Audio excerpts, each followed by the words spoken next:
Assalamualaikum warahmatullahi wabarakatuh. Bismillahirrahmanirrahim. Ashhadu an la ilaha illallah wa ashhadu anna Muhammadar Rasulullah. Allahumma salli ala sayyidina Muhammad wa ala ali sayyidina Muhammad. Rabbi shrah li sadri wa yassir li amri wahlul 'uqdatam min lisani yafqahu qawli. Amin.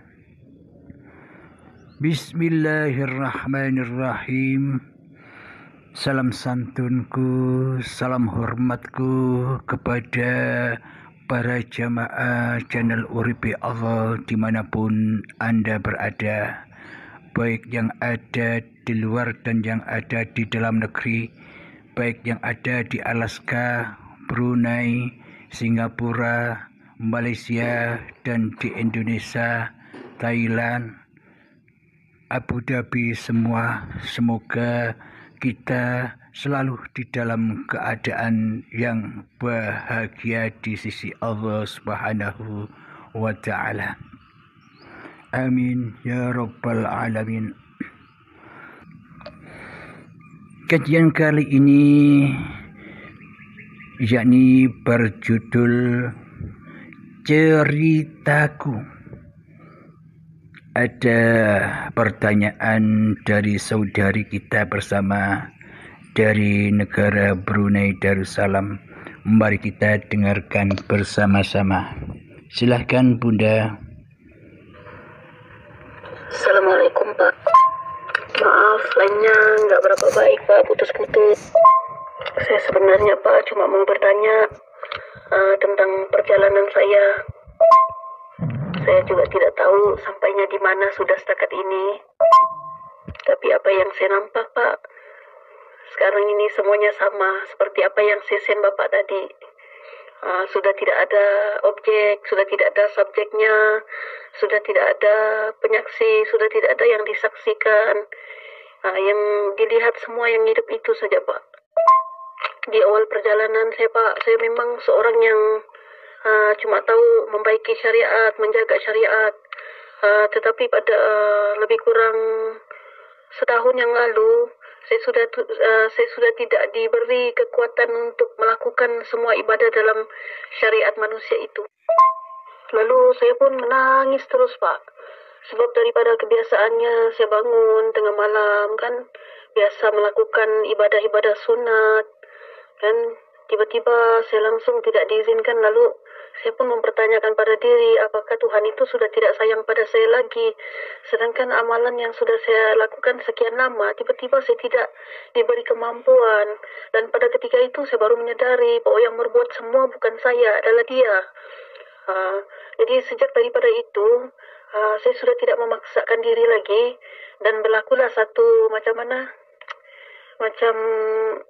sesuatu yang bukan dari kebiasaan yang saya buat. Tiba-tiba saya sudah berubah kan. Jadi sudah semestinya macam menjadi satu keheranan bagi suami, bagi anak-anak melihat keadaan saya yang begitu. Untuk memahami perjalanan ini Pak memang sangat perit bagi saya. Betul lah sebagaimana yang Bapak dalam ceramahnya itu, mungkin ini adalah perjalanan saya untuk menghadapi sakaratul maut, azab kubur, untuk menemui diri saya yang sebenar-benar diri itu kan. Tapi untuk saya memahami keadaan ini memang sangat sulit Pak, sebab saya tidak mempunyai guru yang khusus untuk memahami perjalanan saya ini. Tiba-tiba begini kan. Jadi bila saya ke WC kan, di dalam tuh berkata, inilah solat. Bila saya begini cara, inilah solat. Bila saya apa yang saya buat kan di dalam tuh dia cakap, inilah solat, inilah solat. Sampailah saya jumpa Bapak punya sharing dekat YouTube yang mengatakan bahwa daripada kita bangun tidur sampai tidur balik, itulah solat yang sebenar-benarnya solat. Jadi dia pun diam-diamlah di dalam. Oh rupanya, sebab selama ni saya tidak tahu mau tanya dengan siapa Pak. Mau cakap pada suami lagi memang dia tidak tahu tentang perjalanan ni. Jadi saya kan asyik cari YouTube, semua saya dengar Pak. Tapi tidak ada yang klik. Cuma ketika saya mendengar Bapak punya penjelasan, dia klik semua di dalam Pak. Apa perjalanan yang saya lalui, semua dia klik di dalam. seperti apa yang Bapak syarahkan di dalam kaji diri dalam YouTube tuh.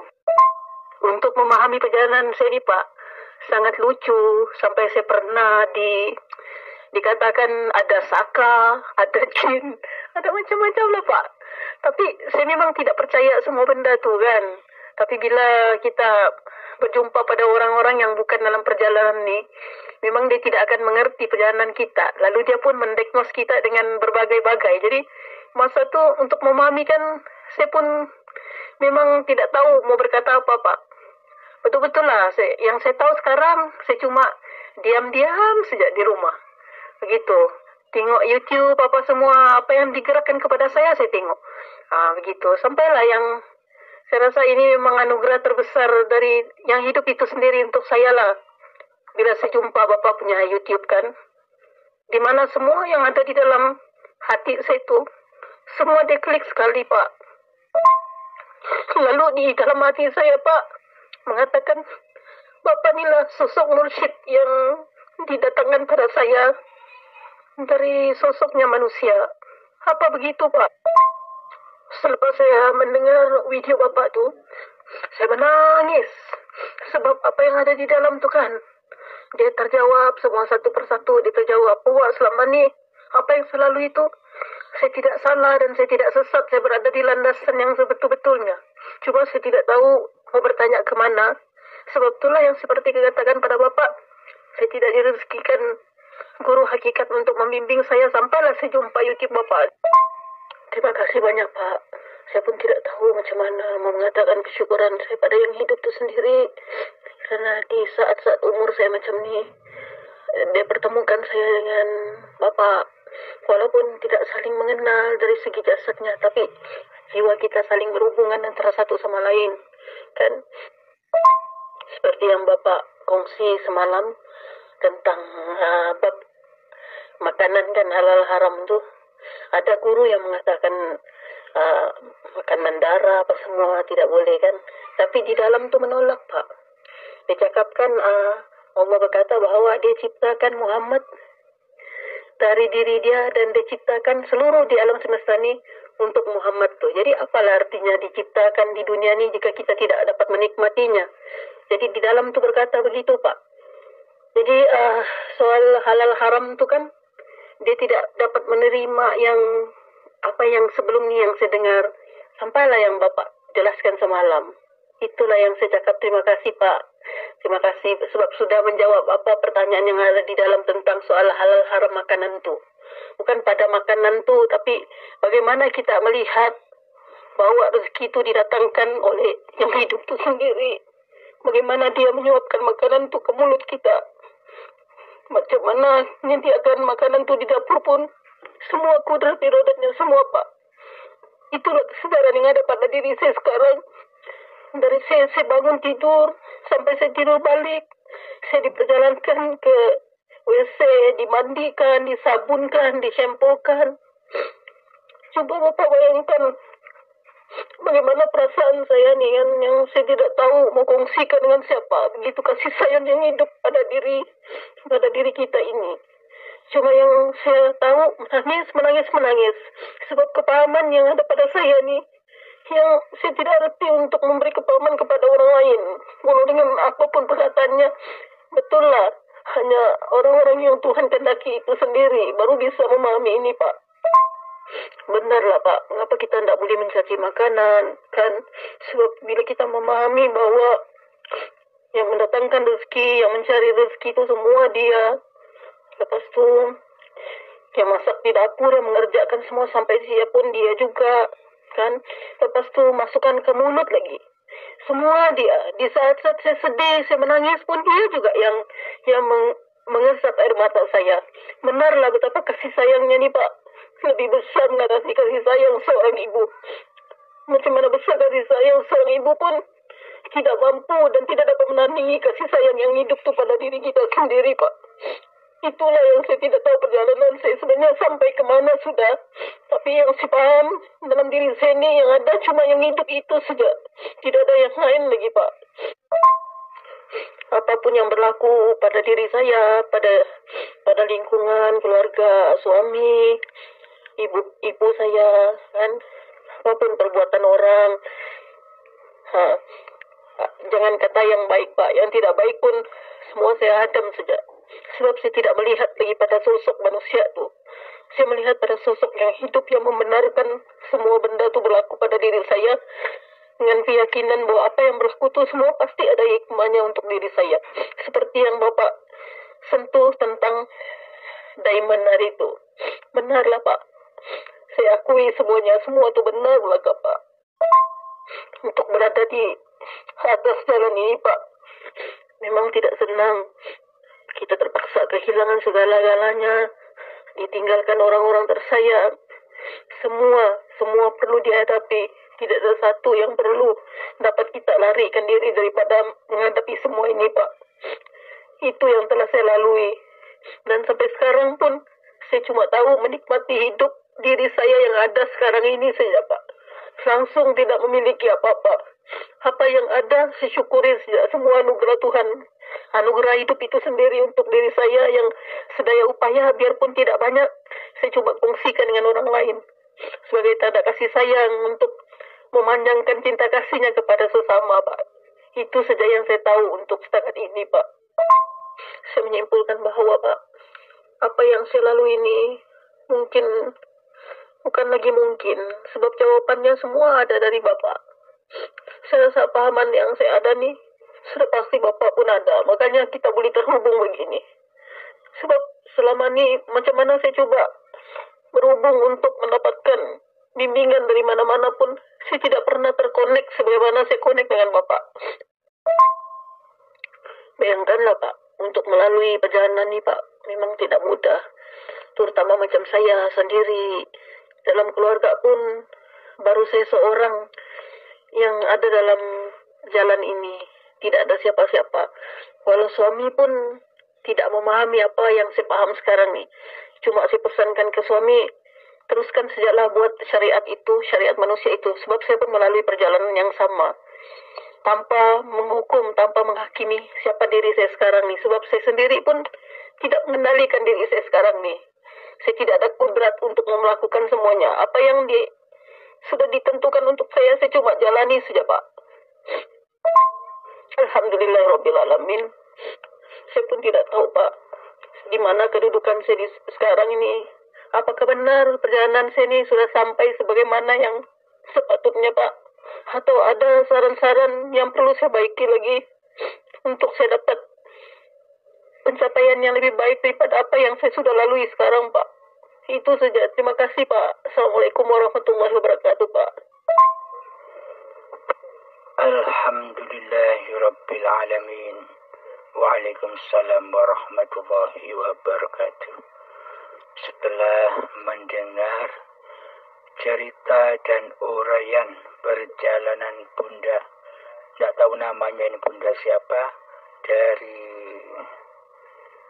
Brunei Darussalam.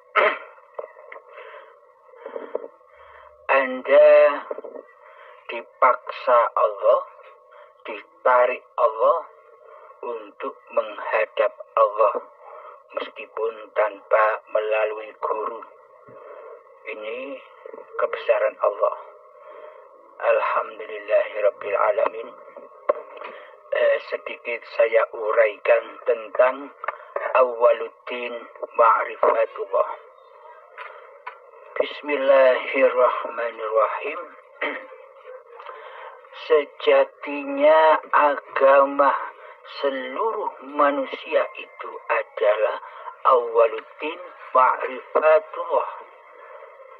Itu hakikat agama seluruh manusia, yakni mengenal Allah, mengenali siapa Tuhan pencipta diri manusianya. Itu agama yang terpenting, yang harus kita raih, yang harus kita dalami di dalam kehidupan ini. Terbukti kita beragama, meskipun beragama Islam secara dohiriyah, meskipun kita melaksanakan syariat-syariat yang diperintahkan di dalam agama, namun hati kita selama ini tidak beragama. belum beragama di sisi Allah. Karena selama ini kita tidak mengenal Allah.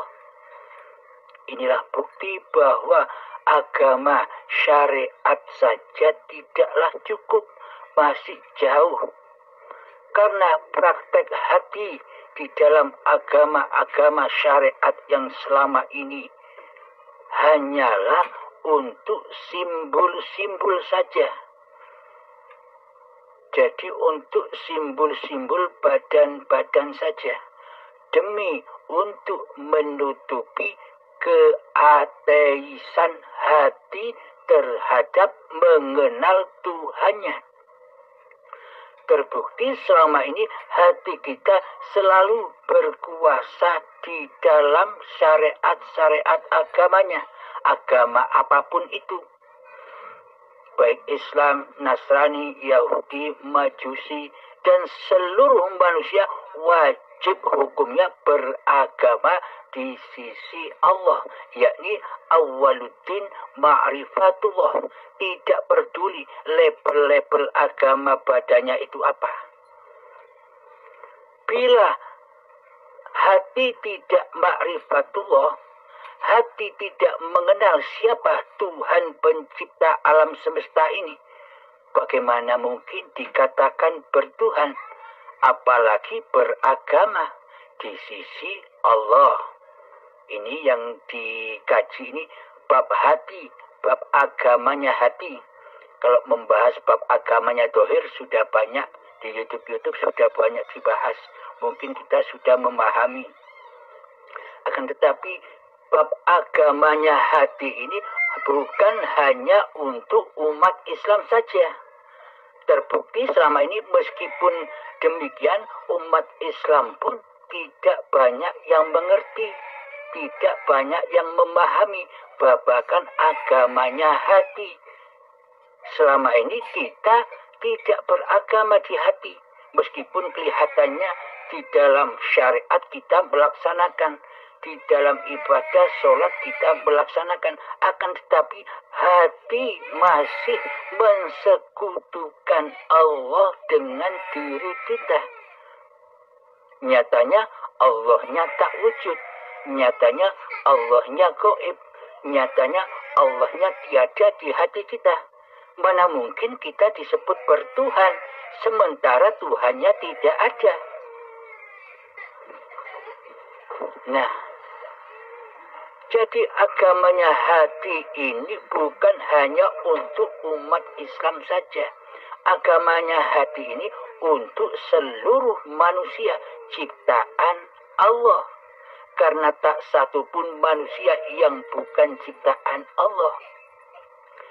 Semua manusia diciptakan oleh Allah, dikasih sayangi oleh Allah, dibimbing oleh Allah, dicukupi oleh Allah, dijaga oleh Allah sejak dari asal muasal penciptaannya, dari tanah hingga sampai menjadi bayi, hingga saat ini tetap dijaga, dibimbing, dipelihara, dicukupi, dikasih sayangi oleh Allah, oleh hayatullah. Maka dari itu, meskipun siapapun Anda, di dalam Al-Baqarah itu ada baik mukminin, muslimin, baik mukminin, Nasrani, Yahudi, Majusi, dan siapapun kamu, bila di hatimu iman kepada Allah, iman kepada hari kemudian, dan beramal soleh, itulah yang dimaksud Allah sudah beragama di sisi Allah, hatinya. Maksud iman yang bagaimana? Bukan iman sekedar keyakinan saja, bukan iman ikut-ikutan saja, yakni iman yang benar-benar iman. Bagaimanakah iman yang benar-benar iman ini? Mari kita uraikan bersama. Bismillahirrahmanirrahim. Untuk syarat awwaluddin ma'rifatullah, untuk syarat mutlak kita beragama kepada Allah, syarat mutlak untuk kita mengenal dan tahu bahkan bertemu dengan Allah, maka sebelumnya kita bermakrifat kepada diri manusia kita sendiri dahulu. Man arafa nafsahu, barang siapa kenal dengan dirinya, faqad arafa rabbahu, maka ia akan mengenal Tuhannya. Jadi kitab dirinya dibuka dahulu. Kitab Al-Qadim yang ada di setiap dada manusia itu dibuka. Kalau kita mengajarkan dengan kitab-kitab yang ada di agama-agama masing-masing agama, maka akan ada perdebatan. Namun jika kita buka kitab Al-Qadim, kitab diri sejati manusianya, pasti manusianya akan takluk, akan mengakui kitabnya sendiri, asal usulnya sendiri, dari mana ia datang dan mau kemana ia kembali. Pasti semua manusia akan menyadarinya. Baiklah, kita uraikan sedikit demi sedikit. Man arafa nafsahu faqad arafa rabbahu. Jadi perlu diketahui agama Allah ini, agama Tuhan yang Maha Esa ini bukan hanya untuk agama satu golongan saja. Contohnya untuk umat Islam saja. Tapi ternyata selama ini logikanya umat Islam sendiri tidak tahu apa yang ada di dalam Al-Qur'annya sendiri. Karena selama ini yang jadi Tuhan di dalam hatinya masih hawa nafsunya sendiri. Itulah penyebabnya. Ketika manusia memperturutkan hawa nafsunya sendiri, derajatnya di sisi Allah tak lebih mulia daripada anjing. Itu di dalam Al-Quran. Maka hawa nafsu itu sangat amatlah rendahnya. Maka dari itu berbanggahlah umat Islam yang memiliki Al-Quran. Karena seluruh jagat raya ini sudah berada di dalam Al-Quran. Ada makna yang tersurat dan ada makna yang tersirat di dalamnya. Ada makna mutasyabihatnya. Jadi agama Allah ini untuk seluruh manusia. Mari kita lanjutkan. Mari persiapkan, masuklah ke dalam diri manusia kita sambil bertafakur di dalamnya. Mari bersama membuka kitab diri manusia kita. Bismillahirrahmanirrahim. Hidup. Bila hidup ini milik kita, bila hidup ini punya kita sendiri, tentunya ketika saat bayi Anda tidak boleh lupa. Ketika Anda dilahirkan, Anda pasti mengingat, pasti menyaksikan siapa saja orang-orang yang menyambut di saat kelahiran Anda. Anda pasti ingat, oh ayah ibuku, oh saudaraku. Pasti Anda ingat ketika Anda dilahirkan sebagai bayi yang suci. Namun ternyata, apakah kita ingat waktu saat bayi? Tentunya bila hidup ini hidup manusia kita tak boleh lupa dengan kejadian-kejadian yang pernah kita lewati. Jangankan sejak dari tanah sampai menjadi buah-buahan, sayuran dan padi, hingga menjadi sperma, sampai menjadi gumpalan darah, gumpalan daging. Kemudian di saat gumpalan daging itu ditegaskan kembali oleh Allah, kutiupkan rohku. Itu maknanya, ku hidupi badan-badan ini dengan hidupnya Allah. Itu maknanya, kutiupkan rohku. Supaya apa? Supaya manusia mengingatnya agar suatu saat jangan mengaku-ngaku bahwa hidup ini hidupnya manusianya.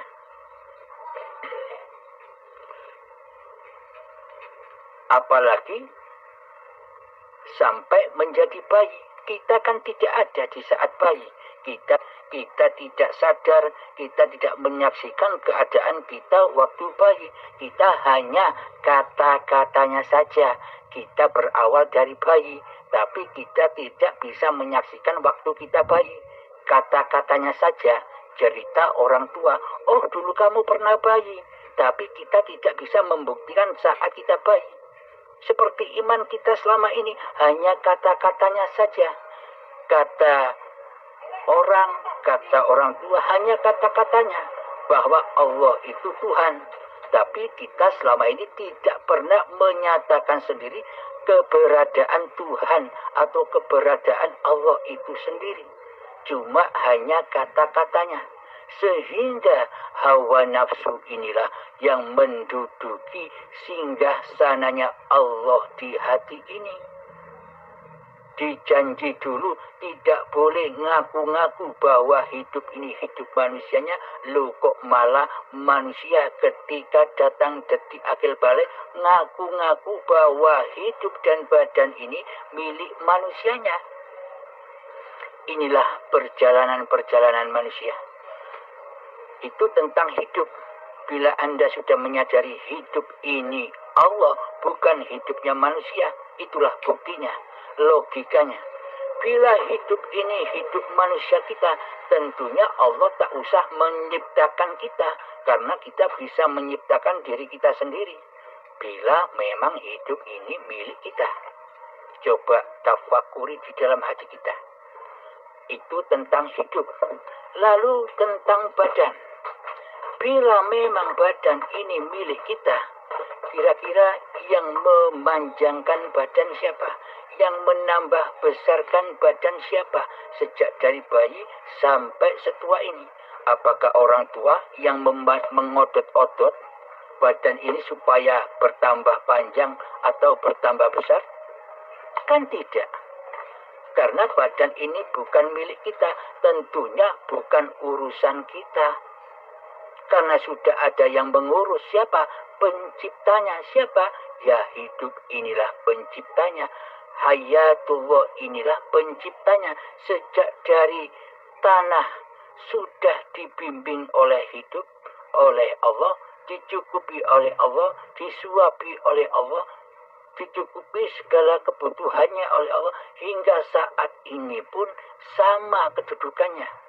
Tidak ada yang berbeda, sama.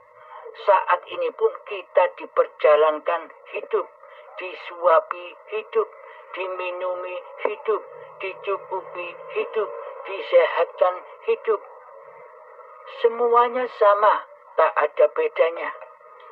Akan tetapi ketika kita masih merajai, mentuhani hati, nyawa, jiwa, roh ini sebagai nama kita, maka selamanya hati kita takkan pernah rela, hati kita takkan pernah ridho bila kita ini ditiadakan, bila diri manusia kita ini diadamkan, dikembalikan kepada asal usulnya, maka kita tidak akan ridho, tidak akan rela bila ada kuasa lain selain kuasa diri manusia kita.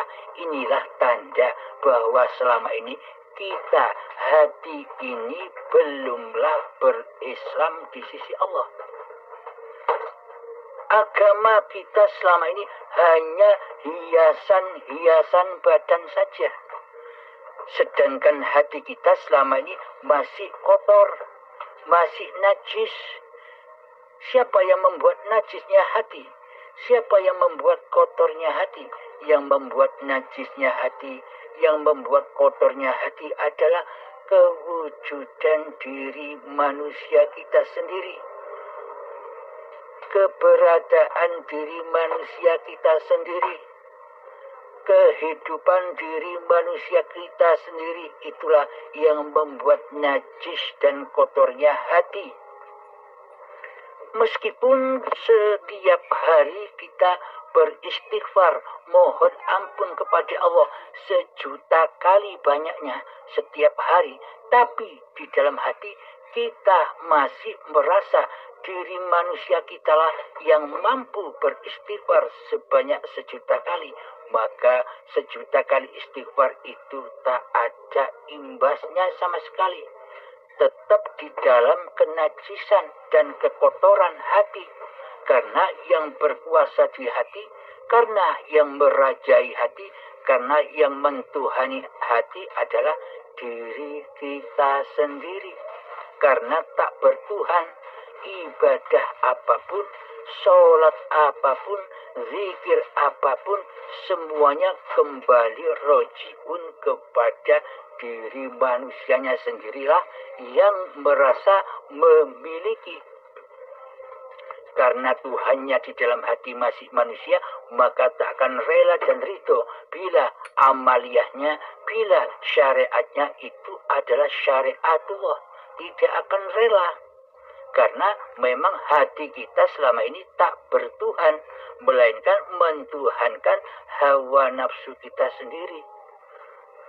Maka dari itu, untuk mengenal Allah itu haruslah kita mengenal, bermakrifat kepada siapa sih diri manusiaku ini. Diri manusiaku ini kan anak cucunya Adam. Siapa Adam itu? Adam itu kan tak ada, tak wujud, tak hidup. Sementara manusia karena memandang, karena mengakidai dan meyakini bahwa Adam itu sosoknya manusia, seperti badan-badan kita ini, maka yang dipandang ya manusianya. Karena babakan akidah Islam, akidah iman di sisi Allah itu bukan hanya di badan saja, tapi Allah hanya memandang hati. Jadi babakan Tuhan, babakan Allah ini adanya di hati, wilayah hati. Aku tidak memandang wajah dan hartamu. Aku tidak memandang amal dan ibadahmu. Aku tidak memandang nasab-nasab kemuliaanmu di sisi manusia. Aku hanya memandang hatimu. Siapakah yang kau pertuhankan di hatimu? Aku, kata Allah, ataukah dirimu sendiri? Itu yang dinilai oleh Allah. Tinggal cek masing-masing diri kita. Siapakah yang wujud di hati kita? Siapakah yang hidup di hati kita? Siapakah yang nyata di hati kita selama ini? Kan diri kita sendiri. Iya enggak? Nah, berarti secara tidak langsung kita ini selama ini berposisi sebagai Allah ketimbang kita berposisi sebagai hamba. Coba kita tafakuri di dalam hati kita. Coba kita hayati di dalam hati kita. Kan demikian. Kita tidak merasa, kita tidak menyadari karena hati kita selama ini masih buta akan Allah. Karena cintanya kita terhadap diri kita sendiri. Karena cintanya kita terhadap dunia. Sehingga cinta kepada diri dan dunia itu membutakan mata hati kita. Sehingga hati kita menjadi keras seperti kerasnya batu. Lebih keras daripada kerasnya batu. Inilah bahan-bahan bakarnya neraka. Apa bahan bakarnya neraka itu? Yakni berbahan badan manusia dan hati yang keras melebihi kerasnya batu. Jadi ketika bahan bakarnya sudah ada, maka nerakanya juga sudah ada. Membakar manusianya sendiri. Contoh, ketika datang keadaan yang tidak mengenakkan hati kita, kita pasti marah. Kita mesti benci. Kita pasti gelisah, sedih. Karena kita disiksa oleh keadaan itu. Karena kita buta kepada siapa yang mendatangkan keadaan-keadaan yang tidak enak itu. Kita buta kepada pencipta keadaan. Kita hanya menyaksikan keadaan. Karena di dalam hati kita hanyalah manusianya lah yang menjadi Tuhan. Akhirnya menyembah seluruh apa yang dilihatnya. Maka dari itu, mari kita sadari bersama bahwa cikal bakal badan ini tercipta dari tanah bersama hayatullah, hidupnya Allah, hingga saat ini pun sama. Seolah-olah kitalah yang berjalan, tapi sesungguhnya bukan kita yang berjalan, tapi Allah lah yang berjalan. Seolah-olah kita yang memandang, tapi sesungguhnya bukan kita yang memandang. Seolah-olah kita bisa mencipta kue, mencipta makanan, mencipta masakan, seolah-olah saja, akan tetapi Allah lah yang menciptakan, yang menyediakan makanan-makanan itu untuk kita. Bahkan Allah menyuapi kita setiap hari. Sejak dari tanah sampai saat ini, Allah tidak bosan-bosannya menyuapi kita, menyayangi kita, membimbing kita. Kitalah yang tidak menyadari, kitalah yang mengingkari dengan hati kita bahwa yang makan ini aku, yang jalan ini aku hamba. Karena manusianya seolah-olah masih menduduki sifat-sifat sebagai Tuhan di hatinya. Ini yang tidak kita sadari. Siapapun orangnya, agama apapun, bila menyadari ini, maka ia akan selamat di sisi Allah.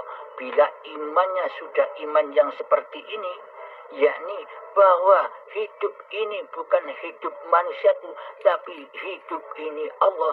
Inilah yang dimaksud iman di sisi Allah. Inilah yang dimaksud makrifat di sisi Allah. Bukan manusianya yang makrifat, tapi Allah lah yang makrifat. Ketika manusianya sudah kembali kepada keadamannya, ketika manusia sudah kembali kepada alam ketiadaannya, bagaimana mungkin manusia bisa ngaku-ngaku dirinya sudah ma'rifatullah, sementara manusianya tidak ada? Kan tidak mungkin manusia bisa mengaku-ngaku dirinya sebagai ma'rifatullah, sedangkan manusianya sudah tidak ada. Jadi sebenarnya yang mengaku ma'rifatullah itu adalah ya Allah sendiri. Ketika manusianya sudah hengkang dari singgah sana kerajaan hati, kerajaan nyawa, kerajaan jiwa, kerajaan roh, maka nama-nama manusianya sudah fana, berganti kembali suci menjadi nama Allah yang Maha Suci. Inilah sejarah diri manusia. Bila kita ingin mengetahui sejarah diri kita sendiri, bukalah kitab-kitab kita di dalam hati, yakni menyadari siapa diriku ini dan siapa Tuhanku. Maka ketika kita sudah mengenali bahwa hidup ini Allah, maka manusianya sudah tak bisa menyaksikan diri manusianya lagi. Karena bagaimana mungkin manusianya bisa menyaksikan diri manusianya, sementara manusianya sudah kembali ke alam habitatnya, yakni Adam. Tidak ada gaib, mati. Inilah yang disebut mati sebelum mati. Jadi menyadari bahwa diri manusianya ini sebenarnya tidak hidup, kecuali hidup Tuhannya yang mentuhani dirinya selama ini, yang mentuhani badan-badan ini sejak dari tanah hingga saat ini, sampai nanti kembali menjadi tanah lagi. Inilah pagelarannya Allah, inilah pagelarannya Tuhan. Jadi aplikasi iman yang dimaksud iman kepada Allah selama ini, ya seperti ini. Iman yang seperti inilah yang dibawa para nabi dan para rasul serta para aulia Allah, yakni hati yang selalu mentauhidkan Allah, hati yang selalu mengesahkan Allah saja di hati. Tapi selama ini kan kita mengesahkan, mentauhidkan nama diri kita sendiri di hati kita kan. Allahnya gaib, Allahnya tiada. Apakah demikian iman kepada Allah itu? Selama ini kita terbalik. Iman kepada Allah yang selama ini kita terapkan terbalik 180 derajat. Yang mana Allah seharusnya menjadi Tuhan, malah manusianya yang menjadi Tuhan. Allah sebagai Tuhan ditiadakan di hati kita. Allah sebagai Tuhan ditiadakan kewujudannya di hati kita. Allah sebagai Tuhan ditiadakan kehidupannya di hati kita selama ini. Nah, berarti yang ngaku jadi Allah selama ini siapa? Berarti yang mengaku jadi Allah yang selama ini dirasakan oleh kita adalah orang-orang yang belum beragama di sisi Allah. Orang-orang yang belum mengenal Allah itulah yang ngaku-ngaku jadi Allah selama ini. Tidak terasa. Terus bagaimana dengan orang-orang yang sudah mengenal Allah, yang selama ini dihujat oleh orang-orang syariat bahwa orang hakikat makrifat itu ngaku-ngaku jadi Allah? Nah, bagaimana mungkin orang-orang yang sudah hakikat makrifat itu bisa mengaku dirinya menjadi Allah, sementara dirinya saja sudah tidak ada? Kalau manusia yang sudah mencapai hakikat yang sebenar-benarnya, bukan hakikat-hakikatan, bukan hakikat abal-abal, yakni hakikat yang original. Hakikat yang original itu kan manusianya kan sudah fana, sudah tak ada, sudah gaib kemanusiaannya, yang ada hanya wujud Tuhannya, yang ada hanya hidup Tuhannya. Mana mungkin manusianya mengaku merasa dirinya menjadi Allah, sementara manusianya sudah tidak ada lagi. Kan beda dengan orang-orang yang belum mengenal Allah. Allahnya digaibkan, yang diwujudkan di hatinya diri manusianya sendiri, yang ditauhidkan di hatinya diri manusianya sendiri, yang diesakan di dalam hatinya diri manusianya sendiri. Nah, siapa yang mengaku jadi Allah selama ini?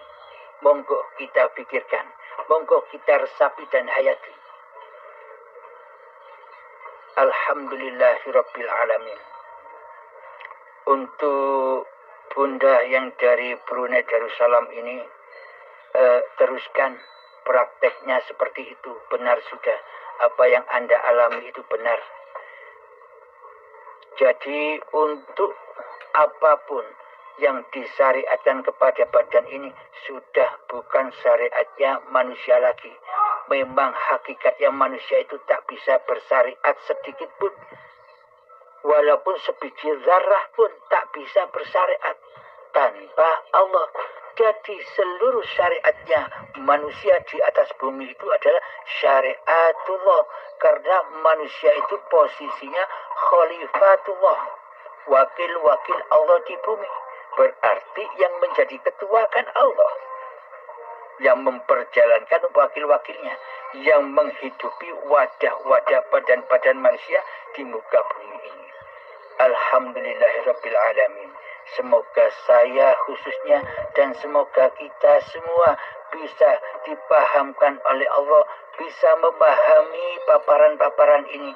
Kita sama-sama belajar mengheningkan cipta-cipta diri manusia kita di hadapan Allah, agar Allah mutlak menjadi penguasa dan Tuhan diri manusia kita.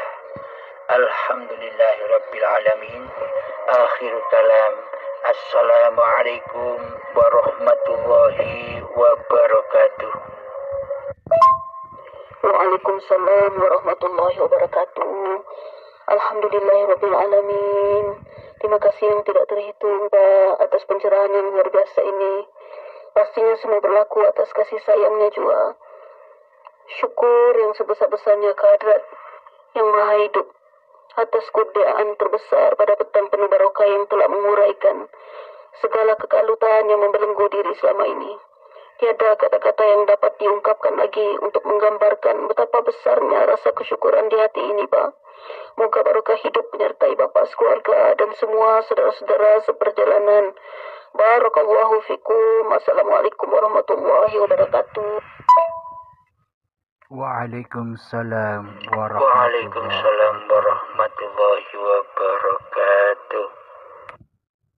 Alhamdulillahirabbil Assalamualaikum warahmatullahi wabarakatuh, Kang Mas.